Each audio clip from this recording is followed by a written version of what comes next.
Tropical storm watch is now issued for Bermuda as Hurricane Lee inches closer. Residents there keeping a watchful eye. Plus, New England, a region of millions put in the potential path of the storm. We have the latest forecast models. And what of the East Coast, as dangerous surf and life-threatening rip currents are expected for the rest of the week? iWeather First starts right now. From iWeather First, this is a tropical update. Good morning. You're watching iWeather First. I'm meteorologist Richie Pergolesi with today's tropical update. We've got three systems to talk about: Lee, Margot, and another one that has a 20% chance of developing into a tropical disturbance over the next 3 to 5 days. Let's go ahead and talk about Margot. And check this out, now a hurricane. Margot, over the past couple of days after fighting with all that wind shear, has been able to get a lot more development in the system as we are now in hurricane status. So good for Margot here.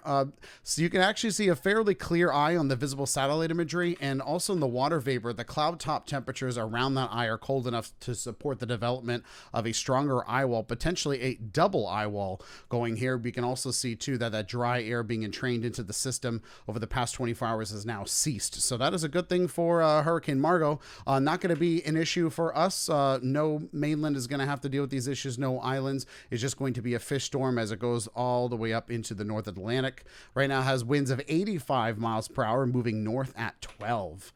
So now let's go ahead and talk about Hurricane Lee.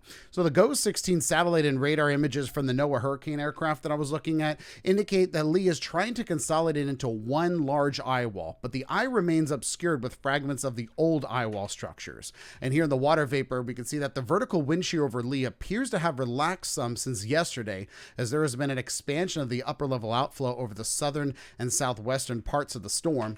And the forecast calls for steady re-strengthening, though, during the next 24 to 48 hours, then shows some gradual weakening after that time due to the potential for upwelling.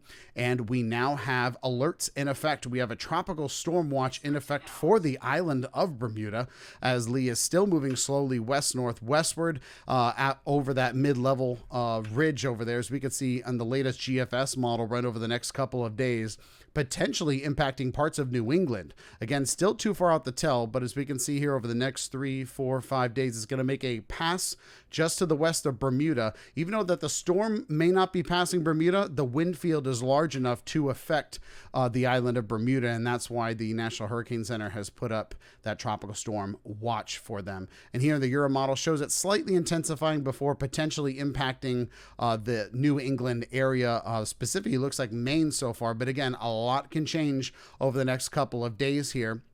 And as we get closer, we'll get more accurate information here. Here's the latest advisory from the National Hurricane Center. A Category 3 hurricane, winds at 115 miles per hour, moving a lot slower now, west-northwest at 6. Expected to go down to a Category 2 hurricane with winds of 110 miles per hour before making that westerly approach past Bermuda by a couple hundred miles there, and again about to make a potential impact into the New England area as either a strong tropical storm or a weaker Category 1 hurricane over the weekend. And we will update you on iWeather First as we get closer to that day. And here are the earliest arrival times for tropical storm force winds. We can see Bermuda now within the 50 to 60% chance of receiving those winds into Wednesday evening into Thursday morning.